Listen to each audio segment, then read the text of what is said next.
இயேசுவின் ஜெப கோபுரம் ஊழியங்கள் வழங்கும்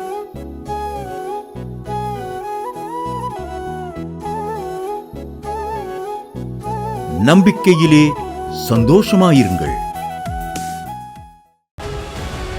முகில்ங்கிறவங்க வேலூர்ந்து எழுதியிருக்காங்க. என் மகன் வெளிநாடு ஒன்று ரொம்ப நாள் ஜெபம் பண்ணிட்டே இருந்தேன். நான் ஒவ்வொரு வெள்ளிக்கிழமை காலை 8 மணிக்கு நம்பிக்கை டிவி பார்ப்பேன். நான் அம்மாட்ட பல முறை ஜெபிச்சேன். என்னால் முடிஞ்ச காணிக்கை அனுப்பி கொண்டே இருந்தேன். கரெக்டாக 6 மாதத்தில் நான் காணிக்கை செலுத்து என்னால் முடிஞ்ச காணிக்கை 6 மாதம் செலுத்திக்கிட்டே இருந்த நாட்களில் திடீரென்று வெளிநாட்டு வேலை, சிங்கப்பூர் வேலை வந்துச்சு. என் மகன் இப்போ கை நிறையா சம்பாத்தியம் பண்ணான். நாங்கள் வீடு வாங்கிட்டோன்னு சொல்லி சாட்சி எழுதியிருக்காங்க. கர்த்தருடைய நாமம் மகிமைப்படுவதாக. நம்பிக்கையிலே சந்தோஷமாயிருங்கள். ஆண்டவராய் இயேசு கிறிஸ்து நாமத்தினால அன்பான வாழ்த்துக்களை நம்பிக்கை டிவி நேயர்களுக்கு கூறுகிறேன். அல்லேலூயா. இந்த ஊழியத்துக்காக நீங்கள் தொடர்ந்து செபிக்கிறீங்க, தொடர்ந்து பண உதவி செய்கிறீங்க. உங்களை கர்த்தர் அளவில்லாமல் ஆசீர்வதிப்பாராக. ஏன்னா ஒரு கலசம் தண்ணி கொடுத்தாலே அதன் பலனை கொடுப்பேன்னு சொல்கிற ஆண்டவர். அல்லேலூயா அல்லேலூயா. ரஹாலிக என் நாமத்து நிமித்தமும் சுவிசேஷ நிமித்தமும் நீங்கள் எதையெல்லாம் இந்த பூமியில் விடுறீங்களோ அதெல்லாம் 100 மடங்கு இம்மையிலையும் மறுமையில் நித்திய ஜீவனை தருவேன்னு சொன்ன ஆவியானவர் இயேசு உங்களுக்கு கிருபை தருவாராக. ஆகவே இந்த ஊழியர்களுக்காக நீங்கள் தயவு செஞ்சு ஒரு வினாடியாவது ஜெபம் பண்ணுங்க. ஒரு நிமிஷமாவது எங்களை நினைத்து கொள்ளுங்கள். பவுல் சொல்கிறாரு, எங்களுக்காக வேண்டிக் கொள்ளுங்கிறாரு. அதே போல் எங்களுக்காக, இந்த ஊழியர்களுக்காக வேண்டிக் கொள்ளுங்கள். உங்களுக்காக, உங்கள் சகல தேவைகளுக்காக, உங்கள் குடும்பத்துக்காக, நீங்கள் நானும் நம்ம குடும்பமும் வருகையில் காணப்படும்படியாக நாங்கள் தொடர்ந்து ஜெபிக்கிறோம், விண்ணப்பம் பண்ணுகிறோம். ஆகவே இதை கவனத்தில் கொண்டு நீங்கள் நானும் ஜெபத்தை விட்டுவிடவே கூடாது. தலையை தாழ்த்தி ஜெபம் பண்ணுவோம். பரலோக பிதாவே, நாங்கள் துதிக்கிற ஆவியானவர் இறங்குவீராக. அபிஷேக நதி இதை கேட்குற ஒவ்வொரு மேலே இறங்கி வரட்டும். இந்த செய்திக்கு விரோதமாக எழும்புற ஆயுதம் வாய்க்காமல் போட்டு இயேசு கிறிஸ்து நாமத்தினால் பரிசுத்த ஆவியானவர் இறங்குவராக. வருஷமூற நான் கஷ்டத்தை துன்பத்தை அனுபவிக்கிறேன்னு சொல்கிற மகளே, உனக்கு செழிப்பான காலங்களை வைத்திருக்கிறேன். உன் கண்ணீர் களிப்பாய் மாறு என்று கர்த்தருடைய ஆவியானவர் சொல்வதற்காக நன்றி நன்றி. ரஹதிஹாபாபா லீபரபஷே. ஓயாமல் சண்டையாக இருக்க வீட்டில் இது எப்போது ஓயும் என்று சொல்கிற மகளே, அலையில யுத்தங்களை ஓய பண்ணுகிற கர்த்தர், நான் யுத்தங்களை ஓய பண்ணுவேன் என்று சொல்வதற்காக நன்றி.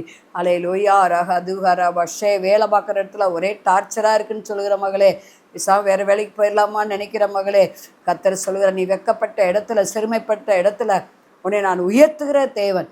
ஆகவே உனக்கு உபத்திரவத்தை கொடுத்தவங்களுக்கு நான் உபத்திரவத்தை தருவேன் என்று ஆவியானவர் சொல்வதற்காக நன்றிப்பா.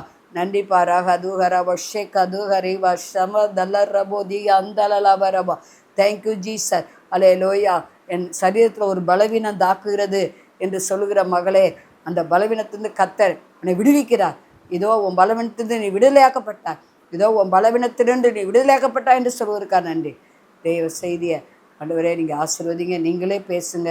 இயேசு நாமத்தை பிதாவே, ஆமென். இந்த நாளையும் கூட செய்தியுடைய தலைப்பு அப்போஸ்தலர் 23:1. எல்லா விஷயத்திலும் நான் நல் மனச்சாட்சியோடே தேவனுக்கு முன்பாக நடந்து வந்தேன். எல்லா விஷயத்திலும் நான் நல் மனச்சாட்சியோடே தேவனுக்கு முன்பாக நடந்து வந்தேன். இதை பவுல் அருமையாக சொல்கிறார். அதாவது எல்லா விஷயத்திலும்னா எல்லா விஷயத்திலும் தான்.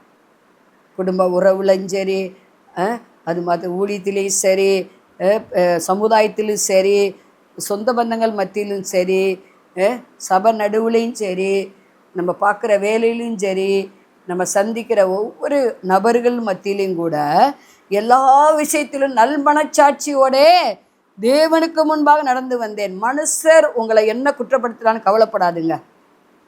கர்த்தரை நம்புறவங்க மேல் குற்றம் சுமராது. மனுஷர் குற்றப்படுத்திகிட்டே இருப்பாங்க. 99 நன்மை செய்து ஒரு ஏதாவது ஒன்று தவறி செஞ்சோம்னா அதவே நம்மளை குற்ற மனச்சாட்சி ஆகிட்டே இருப்பாங்க. அவங்களுக்கு நம்ம பயப்பட வேண்டிய அவசியமே இல்லை. ஏன்னா இருதயத்தை சுத்தமுள்ள பாக்கியவான்கள் அவர்கள் தேவனை தரிசிப்பார்கள். சுத்த இருதயத்தை நீர் சிருஷ்டியும் நிலைவரமான ஆவியை எனக்கு புதுப்பி என்று தாவீது ஜெபிச்சது போல, 51 சங்கீதத்தில் ஜெபிச்சது போல நீங்கள் நானும் ஜெபம் பண்ணுவது அவசியம். நல் மனசாட்சி சொல்லுவாங்களா சிலர், உன் மனசாட்சியை தொட்டு சொல்லு, நான் அந்த தப்பை பண்ணலேன்னு சொல்லு. அநேகர் பொய் சொல்லுவாங்க, மனச்சாட்சிக்கு விரோதமாக பொய் சொல்லுவாங்க. பொய் பேசுகிறவன் நாசமடைவான், பொய் உதடுகள் கர்த்தருக்கு அருவருப்பானது என்று பார்க்குறோம். ஆகவே நல் மனச்சாட்சியோட நீங்கள் நானும் ஜீவிக்க வேண்டும். சுத்த மனச்சாட்சியோட, இருதயத்தில் குற்றமற்ற மனச்சாட்சியோடு ஜீவிக்க வேண்டும். அவர் என்ன சொல்கிறாருன்னா, சேனாதிபதி முன்பாகவும் பிரதான ஆசாரியர்கள் மற்றும் ஆலோசனை சங்கத்தார் முன்பாகவும் நான் எப்படி நடந்தேன்? குற்றமற்றவனாய் நடந்தேன். அவர் சொல்கிறாரு, சகோதரரே, இந்நாள் வரைக்கும் எல்லா விஷயத்தில் நான் நல் மனச்சாட்சியோட தேவனுக்கு முன்பாக நடந்து வந்தேன். எல்லாரையும் பார்த்து சகோதர சகோதரிகளே, நான் தேவனுக்கு முன்பாக எல்லாருக்கும் முன்பாக நான் என்ன செஞ்சேன்? நல் மனச்சாட்சியோட, சுத்த மனச்சாட்சியோட யோக்கியமானவைகளை நான் பேசினேன். பவுல் சொல்கிறாரு, எல்லாருக்கும் முன்பாக நான் யோக்கியமாக நடந்தேன்னு சொல்கிறாரு. இப்படி யாராவது நம்ம சொல்ல முடியுமா? நம்ம சொல்லி தான் ஆகணும். பவுலின் தேவன் நம் தேவனாக இருக்கிறார்.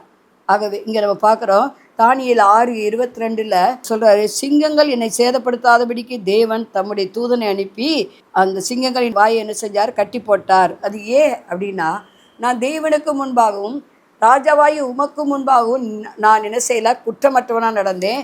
நான் நீதிகேடு செய்யலை. அவர் கேட்குறாரு, ராஜா ராஜா என்ன கேட்குறாரு? நீ உண்மையோடு ஆராதிக்கிற தேவன் தானியேலே, ஜீவனுள்ள தேவனுடைய தாசனே, நீ ஆராதிக்கிற தேவன் உன்னை தப்புவிக்க வல்லவராயிருந்தாரா?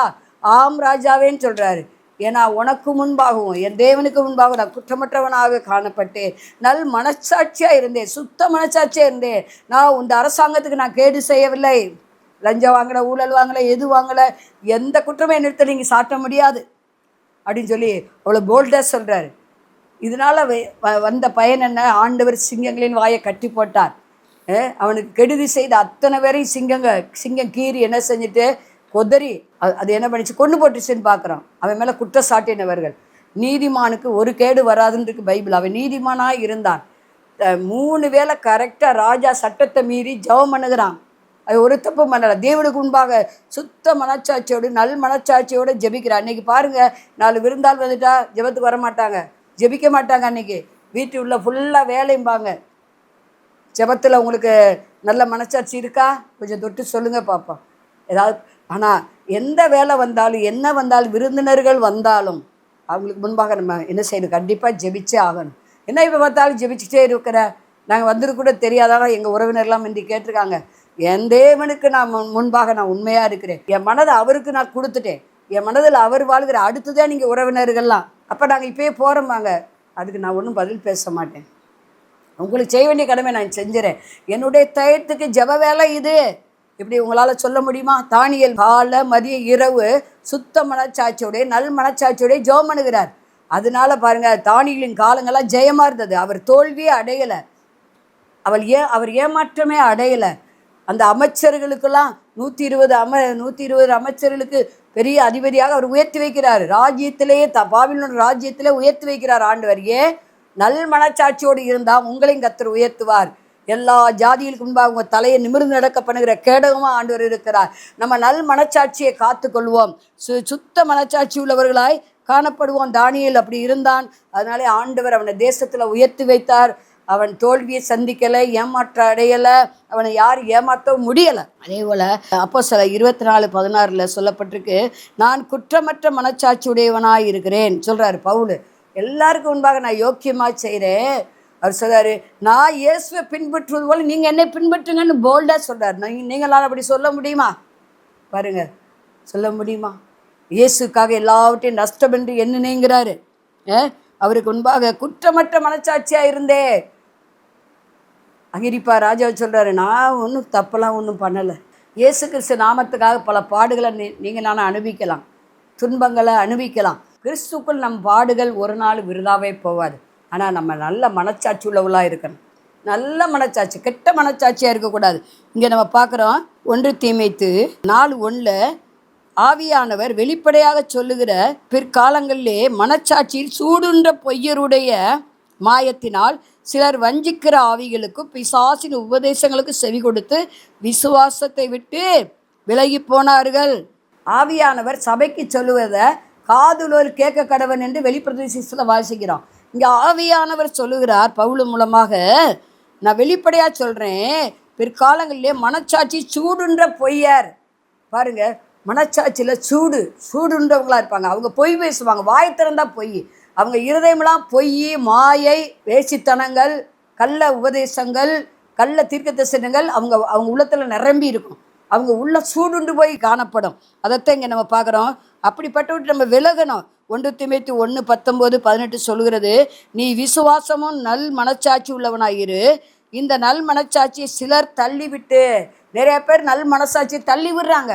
பவுலை போல நம்ம நல் மனச்சாட்சியை தள்ளக்கூடாது, தானியேலை போல தள்ளக்கூடாது, ஆபிரகாம் போல நம்ம தள்ளக்கூடாது. இங்கே அநேகர் தள்ளி விடுறாங்க நல்ல மனச்சாட்சியை. இன்னைக்கு விசுவாசியின் வாயிலேயே உண்மை வருவது பெரிய காரியமாக இருக்குது. வாயை திறந்தா பாதி போய் சொல்கிறாங்க, எதை நம்ப முடியல. நிறைய பேர் விசுவாசியில் என்ன பண்ணுறாங்க, மிகைப்படுத்தி பேசுகிறாங்க, தங்களை பெருமைப்படுத்தி பேசுகிறாங்க. தங்களுடைய ஜாதி பெருமையை விட்டு அவங்க இன்னும் வரலை. சிலர் மாம்ச சுபாவத்திலேயே இருக்காங்க. கர்த்தருடைய வழியை அறிய மாட்டாங்க. அவங்க கண்டிப்பாக அறிய முடியாது மாம்சமானவர்கள். சரி, இங்கே நம்ம பார்க்குறோம், சிலர் தள்ளிவிட்டு விசுவாசமாகிய கப்பலை சேதப்படுத்தினார்கள். அவங்கள யாருன்னு 2 பேரை கொடுத்துருக்காங்க. 20வது வசனத்தில் 1 தீமோத்தேயு 1:20 இமேனையும் அலெக்சந்தரும் அப்படிப்பட்டவர்கள். பார்த்தீங்களா, யார்? அதாவது சூடுண்ட அந்த மனச்சாட்சியை உடையவங்க, பொய்யர். யார்? விசுவாசத்தை மறுதலித்து போனவர்கள், சில காலம் பிரகாசித்து சில காலம் பின்வாங்குகிறவர்கள். இமேனையும் அலெக்சந்தரும் அப்படிப்பட்டவர்கள். அவர்கள் தூசியாதபடி சிச்சிக்கப்பட அவர்களை சாத்தான் கையில் ஒப்பு கொடுத்தேன். நம்ம மனச்சாட்சியில் உண்மை இல்லைனா, நீதி இல்லைனா, நல்ல மனச்சாட்சி இல்லைனா, பிறரை குற்றப்படுத்திகிட்டே இருந்தோம்னா, அவங்க இப்படி இவங்க இப்படின்னு குறை சொல்கிற இருதயம் உள்ளவர்களாக இருந்தால், இமேனி கதை தான் நமக்கு. அங்கே நம்ம பார்க்குறோம், அலெக்சந்தர் கதை தான் நமக்கு. பவுல் சொல்கிறாரு, இவனை நான் இனிமேல் என்ன செய்ய போகிறேன், நான் சொல்லி பார்த்துட்டு கேட்கல, இப்போ என்ன செய்ய போகிறேன், சாத்தான் கையில் ஒப்பு கொடுக்க போகிறேன். மனுஷர் கையில் ஒப்பு கொடுத்தாலே நம்மளால் தாங்க முடியல, சாத்தான் கையில் ஒப்பு கொடுத்தா அவன் நம்மளை உயிரோடு வைப்பானா நான் கேட்குறேன். அவனுடைய வேலை பாதாளத்தில் நிறைய ஆட்களை கொண்டு சேர்த்துக்கிட்டு இருக்கான். கொடிக்கணக்கான ஜனங்களை மொத்தமாக. ஏன்னா கேட்டுக்கு போயிட வாசல் அது வழி விசாலமாக தான் இருக்கும், ஜீவனுக்கு போயிட வாசல் வழி இடுக்கமாக இருக்கும். அதை தெரிந்து கொண்டவங்க ஒரு சிலர் தான். நீங்கள் நானும் ஜீவனுக்கு போகிறவங்க, நித்திய ஜீவனை சுதந்திரிக்கிறவர்கள்.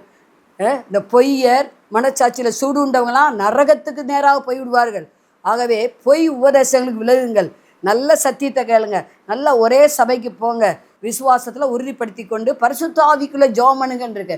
அப்போ விசுவாசத்திலே பெஸ்ட்டு பரிசுத்த விசுவாசம், கிரியையுள்ள ஒரு விசுவாசம். கிரியை இல்லாத விசுவாசம் செத்தது. அன்பினால் கிரியை செய்கிற விசுவாசம் தான் உதவும். ஆகவே அன்பு நிறைந்த விசுவாசம் உள்ளவர்களாக, பரிசுத்த விசுவாசம் உள்ளாக, நல்ல மனச்சாட்சி நிறைந்த விசுவாசம் உள்ளவர்களாக நம்ம காணப்படும் போது கர்த்தருக்கு முன்பாக நம்ம என்ன செய்வோம், நிச்சயமாக நம்ம தாழ்த்தப்படுவதில்லை. கர்த்தர் தானியேலை உயர்த்தினவர், ஆபிரகாம் உயர்த்தினவர், யாக்கோபை உயர்த்தினவர். நம்ம என்ன செய்வார், உயர்த்துவார், கண்டிப்பாக உயர்த்துவார். எல்லா மனுஷருக்கு முன்பாக நம்மளை உயர்த்தி ஆசீர்வதிப்பார். தாழ்த்தி ஜெபம் பண்ணுவோம். பரலோக பிதாவே, ஸ்தோத்திரிக்கிறோம், துதிக்கிறோம். எல்லா ஜனங்களுக்கு முன்பாகவும், ஆமென் ஆண்டவரே, தேவனுக்கு முன்பாகவும் நான் நல் மனச்சாட்சியோடே நடந்து வந்தேன். ஆமென் ஆண்டவரே. நாங்கள் எத்தனையோ மனிதர்களை பார்க்குறோம், உலக அநீதிக்குள்ளே கிடக்கிறது ஆண்டவரே, மாயக்குள்ளே கிடக்கிறது ஆண்டவரே. ரக அதிகால் நிறைய பேர் விசுவாசின்னு சொல்லி ஏமாற்றிக்கிட்டு இருக்காங்க ஆண்டவரே. ரக அதிகால் அவிசுவாசின்னு கேடாக நடக்கிறாங்க ஆண்டவரே. அவங்களுக்கு நீங்கள் ஞானத்தை தாங்க, விவேகத்தை தாங்க, உங்களுக்கு பயப்படுற பயத்தை தாங்க. இதை பார்க்குற ஒவ்வொருவரும் நல் மனச்சாட்சியோட, குற்றமற்ற மனச்சாட்சியோட, பரிசுத்த விசுவாசத்தோட காணப்பட ஒவ்வொருவருக்கும் உதவி செய்யுங்க. இதை பார்க்குற ஒவ்வொருவரும் ஆண்டவரே ரிகாலாபாராவாலாபார ஆசிரியக்கப்பட்டு உயர்த்தப்பட்டு மேன்மை அடையணும் ஆண்டவரே. இயேசு கிறிஸ்து நாமத்தில் பிதாவே, ஆமென். மாணவர்களே, அதிசய கல்வாரி ஊழியங்கள் மூலம் ஒவ்வொரு மாதமும் தேவனால் எல்லாம் கூடும் பத்திரிகையை நாங்கள் வெளியிடுகிறோம். தேவ சமூக பாடல்கள் DVD, ACD இந்த பாடல்களை நாங்கள் வெளியிடுகிறோம். அதிசய கல்வாரி ஊழியம் இது தீர்க்க தரிசன ஜெப ஊழியமாக நடைபெறுகிறது. இந்த ஊழியங்களுக்காக ஜெபிக்க, காணிக்கையை அனுப்ப தாங்க மறவாதிருங்கள். ஜெபிக்கிற, கொடுக்கிற, உழைக்கிற உங்கள் ஒவ்வொருவரையும் ஆண்டவர் தாமே ஆபிரகாமை ஆசீர்வதித்தது போல சகல விதத்திலும் உங்களை ஆசீர்வதிப்பாராக. ஆமென். அன்பிற்குரியவர்களே, இந்த ஊழியத்தை உங்கள் காணிக்கைகளால் தாங்குபவர்களின் கவனத்திற்கு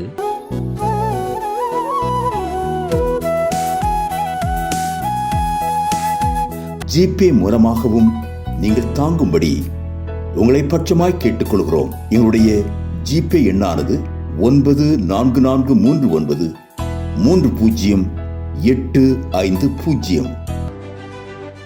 எங்களது முகவரி சகோதரி எலிசபெத் சுந்தரராஜன், எண் 27, பொதிகை தெரு, குழந்தைசாமி நகர், வண்டியூர், மதுரை 20. செல்போன் எண்கள் 9487177765, 9095328172 மற்றும் 9443930850.